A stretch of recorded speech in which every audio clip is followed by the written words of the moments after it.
because we are moving up to grade 1. When we first came to school, some of us felt a little shy and scared. But now we feel brave, happy, and excited because we learned so many new things together. To our wonderful teachers, thank you for teaching us, guiding us, and taking care of us every day. Kahit makukulit kami, you've been patient to us. Thank you po, Teacher Baby. To our mommies and daddies, thank you for waking us up early, helping us with our homework, and always cheering us on.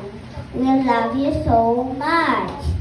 To our classmates and friends, thank you for playing with us, laughing with us, and making school fun. We will always remember our happy moments together.